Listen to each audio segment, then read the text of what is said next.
Ladies and gentlemen, we are starting our uh, session 4 on intersecting climate crisis of climate change and food security. And for this session, our chair is Ms. Shirani Yasrante, President, Institute of Environmental Professionals, Sri Lanka.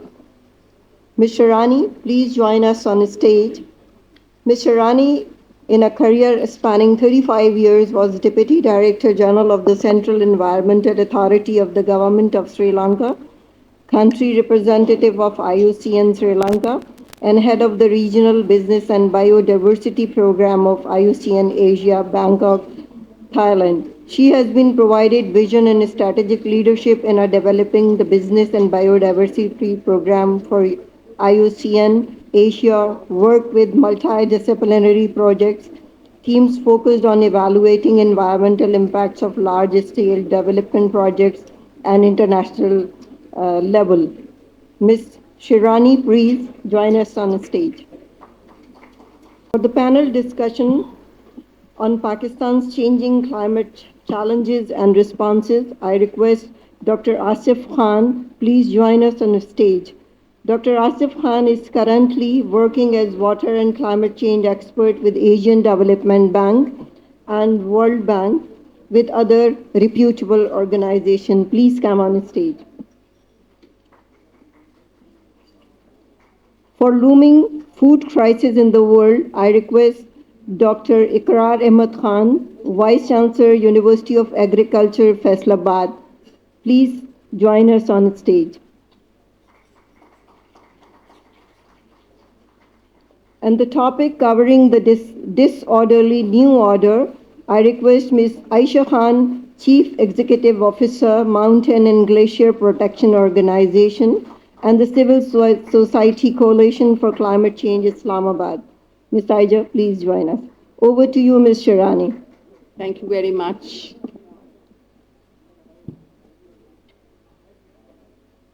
First of all, I consider it a great honor to be invited to this August assembly, and I bring with me greetings from Sri Lanka, and I'm extremely grateful to Dr. Masuma Hasan for inviting me, and it is a pleasure to be.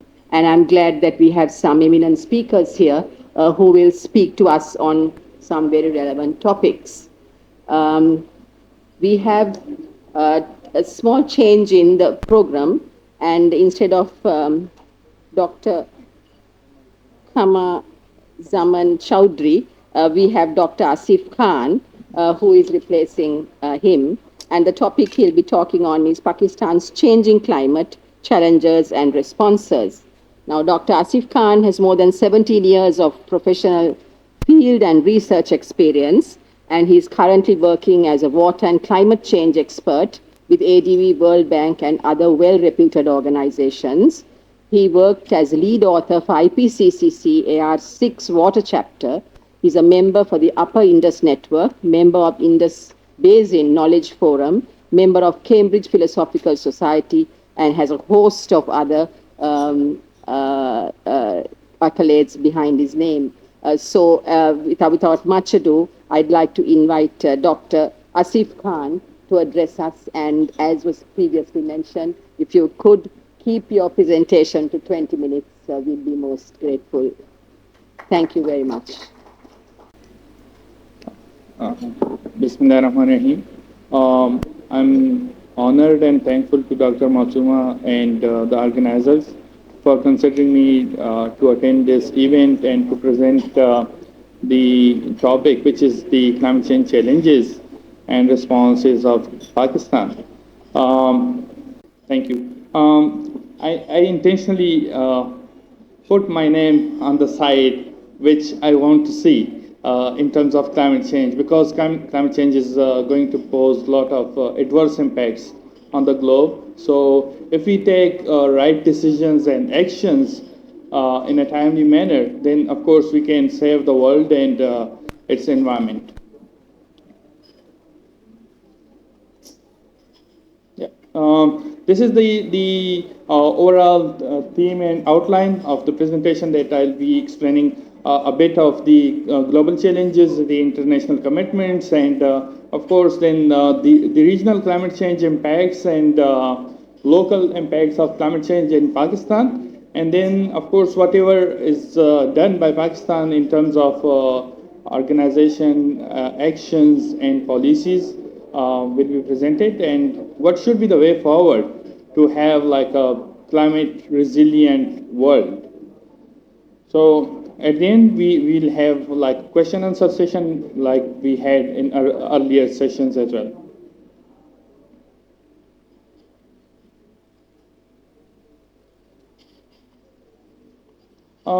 As we know that there are two major challenges of the world.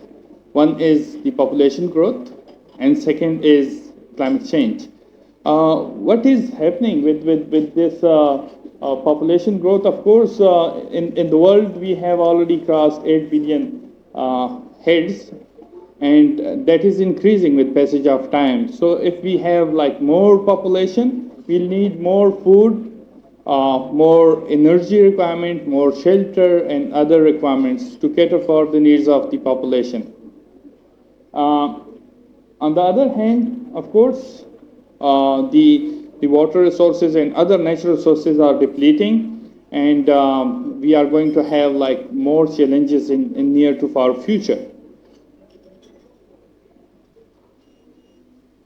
What is happening in the world, like from pre-industrial era till date, that the greenhouse gases emissions are increasing, and all of the world is contributing into it. So if we look at this era of post 1980, then one can clearly see almost double of the emissions of the world in only few decades compared to 1850 till 1990s. So the emissions, or the increase in emission, has a very, very high peak rate during the last few decades. And of course, most of the Asian countries like China and India are the main contributors at the moment.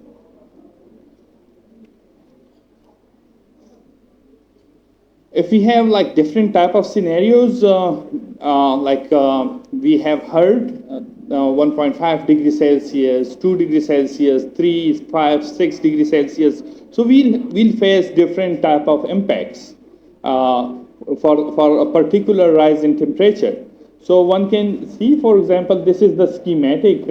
For example, if we have like 4 degrees Celsius, we will have different impacts, whereas compared to 6 degrees centigrade. So if there is business as usual, the temperature rise can reach up to 6 degrees Celsius by end of the century. So we need to have like the corrective measures now, or otherwise we'll face something really devastating at the end of the century. If you click and run this one, who is the operator? Sorry. So can anyone run this video for us? Hasnain? Yeah. From pre-industrial time, what had happened when human beings in developed countries realized that, okay, this greenhouse gases emissions are taking place. So what had happened, they realized that this greenhouse gases emissions are really critical for the world. So they convened a Kyoto Protocol and then Paris Agreement. They agreed on reduction of GHG emissions.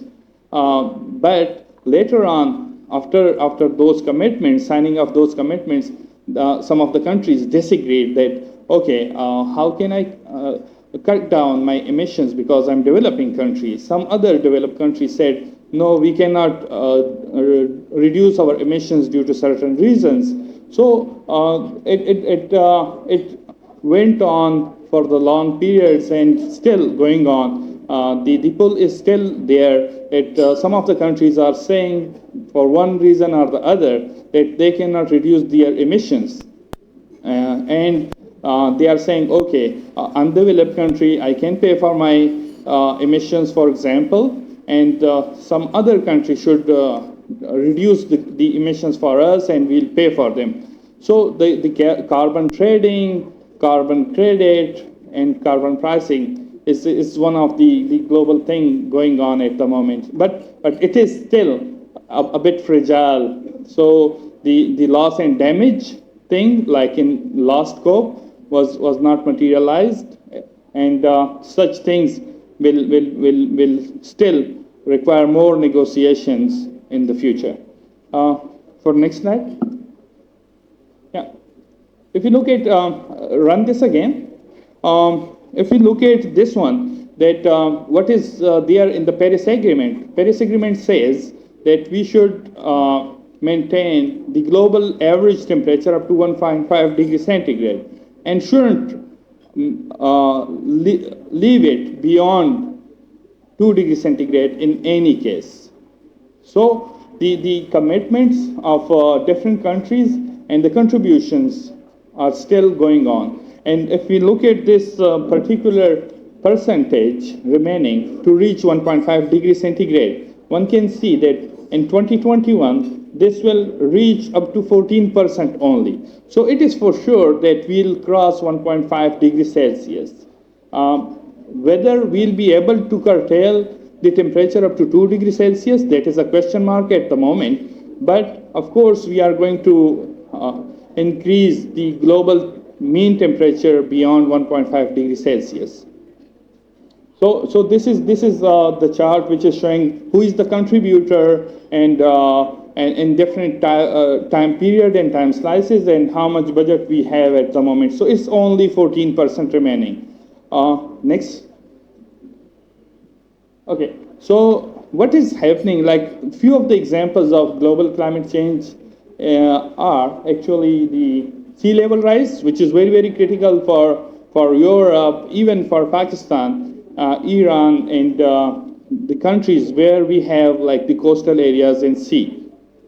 For example, if it is going to be sea level rise, there will be reduction in national water rights and so on. And of course, it is also something of concern of the ports, for example. So we lose like the deep shores if there is a sea level rise and so on. So sea level rise, glacier melt, droughts, floods are few of the examples all over the world.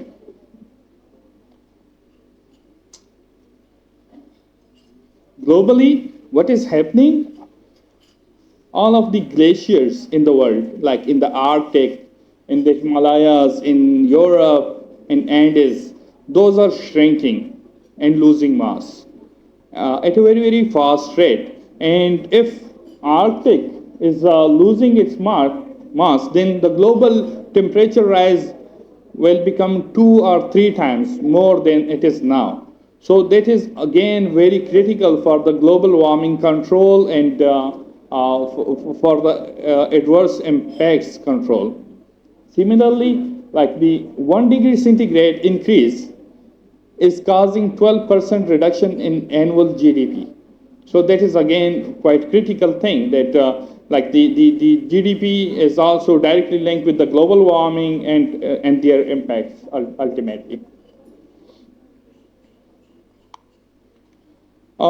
Let us talk a bit about the regional climate change, why it is very, very critical. If we talk about the HKH region, one can see that Amu Darya, Indus, Ganges, Brahmaputra, Tarim, Yellow, Yangtze, all those river basins have different numbers of peoples, and those are dependent on these particular snow and glaciers in this particular region. Why those are really critical, I'll explain in a bit. Because more than 65 to 80% of annual flows are coming from snow and glacier in these river basins. In almost all these river basins, the snow and glacier melt contribution is quite high. And if there is rise in temperature, then of course snow and glacier melt will increase or decrease, and that will have like adverse impacts on the water resources, energy, and food ultimately. In these river basins in HKH region, the temperature rise is almost 2 times than the global average.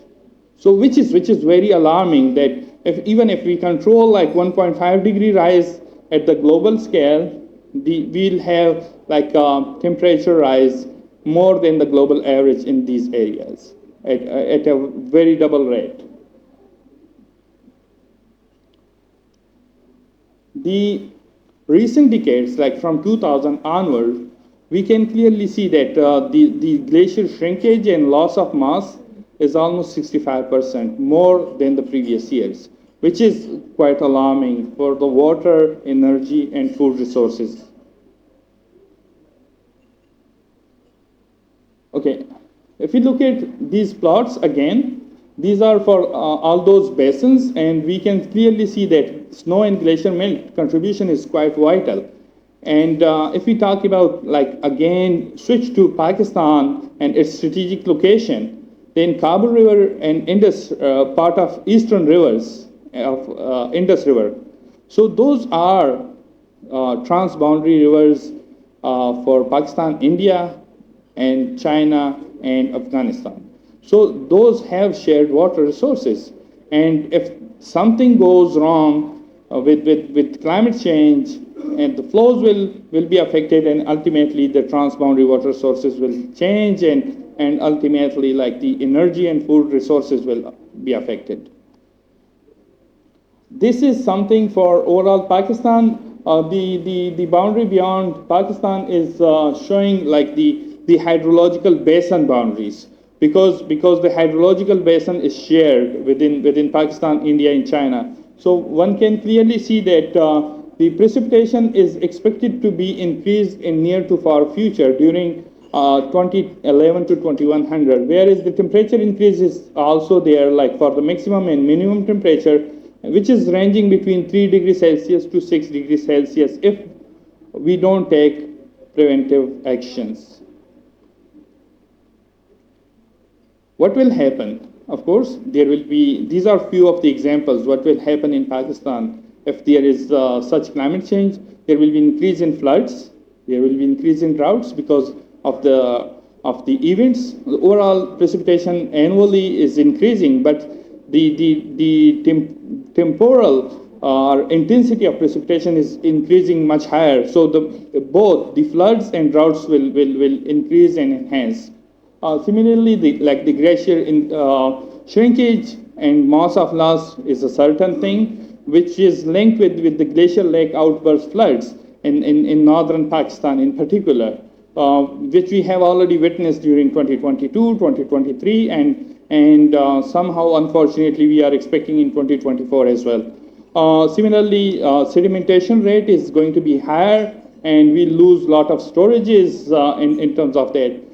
We are expecting significant changes in water availability and heat waves. We are expecting a lot of changes and increase in high winds and cyclones.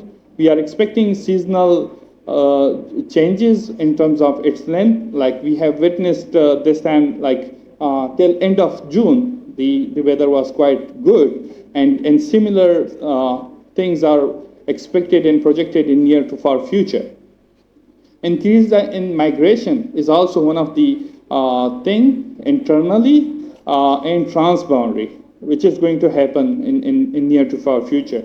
For the agriculture, of course, like this water logging, forest fires, crop water requirement, crop yield, water availability and changes in agricultural land are going to pose a lot of challenges in near to far future. Similar is the thing for the ripening of crops. You may have, you can recall like the 2022-2023 timings for wheat ripening, which happened quite earlier than its usual timing because of rapid rise in temperature. So that rapid rise in temperature is causing early ripening of the crop and low yield of the crops.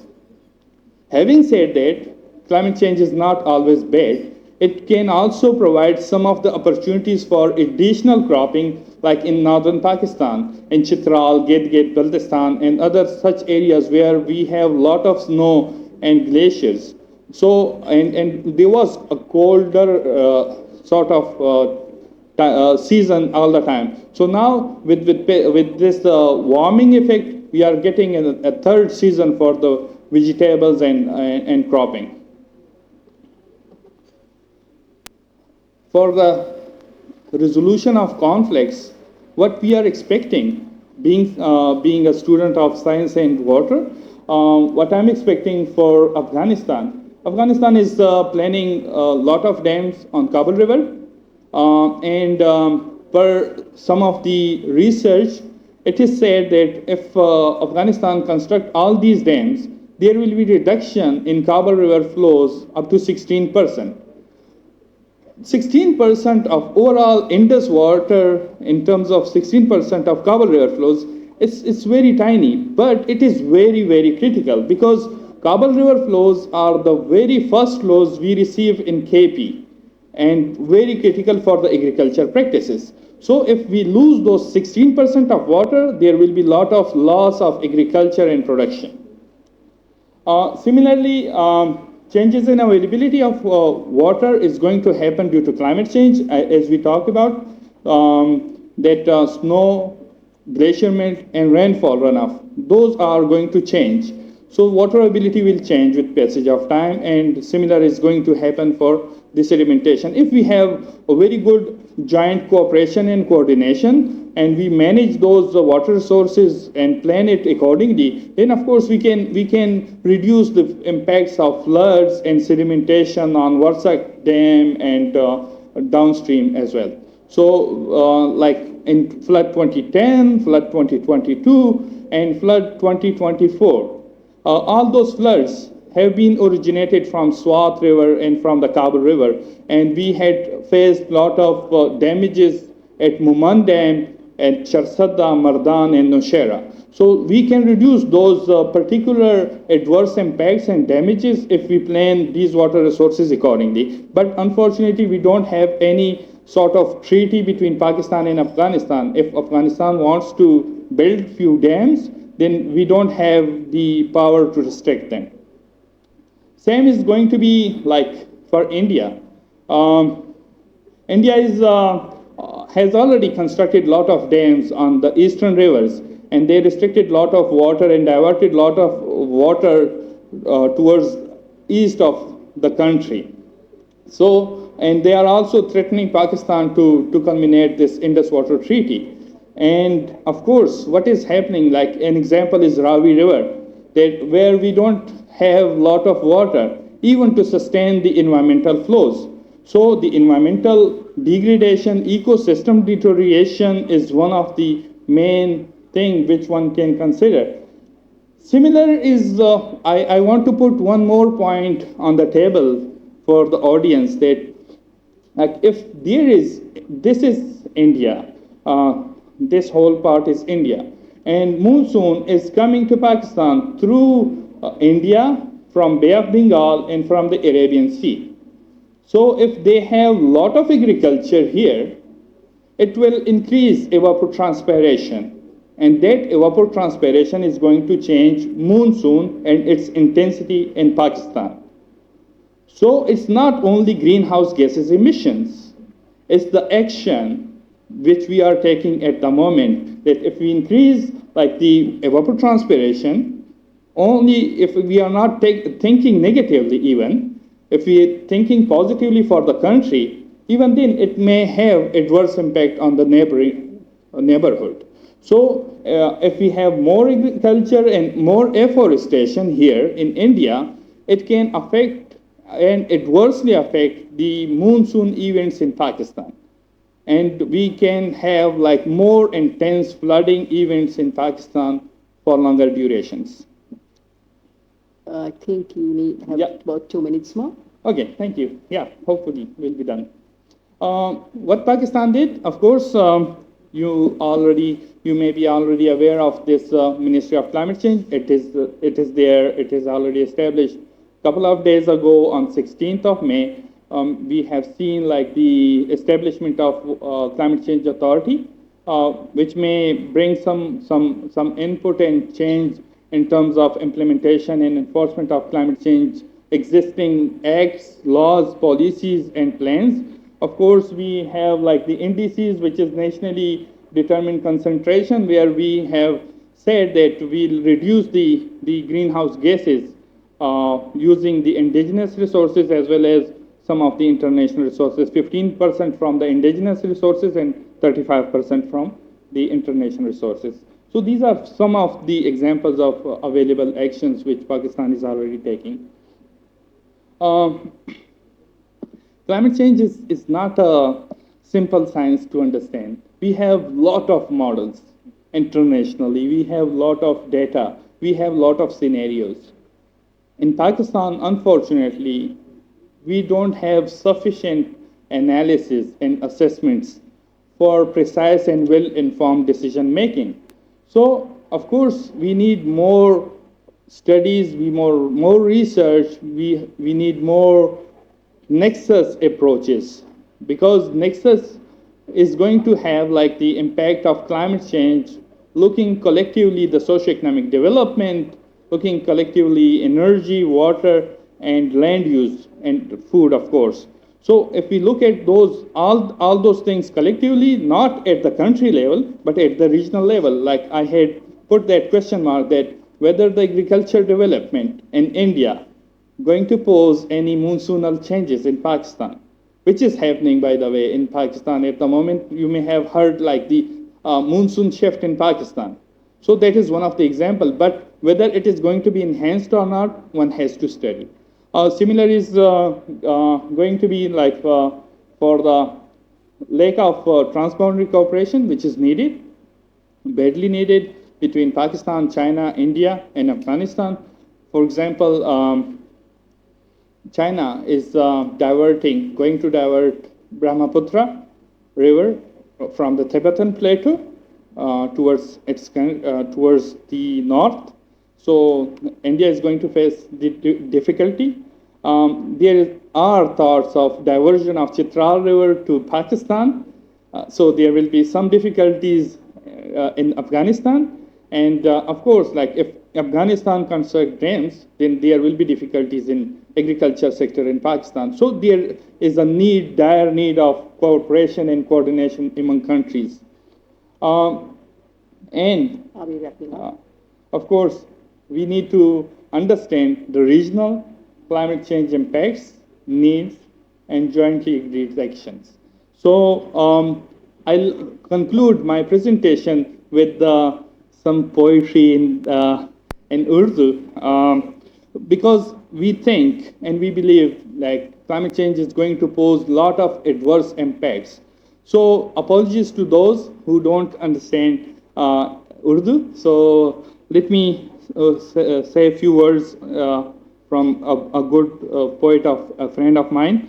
तदबीर को तकदीर अगर अपनी समझ लें, तदबीर को तकदीर अगर अपनी समझ लें, तो से तेरी किस्मत का सिरा दूर नहीं है आग तो मजबूर जला देने पे लेकिन, है आग तो मजबूर जला देने पे लेकिन, इंसान तो जल जाने पे मजबूर नहीं है.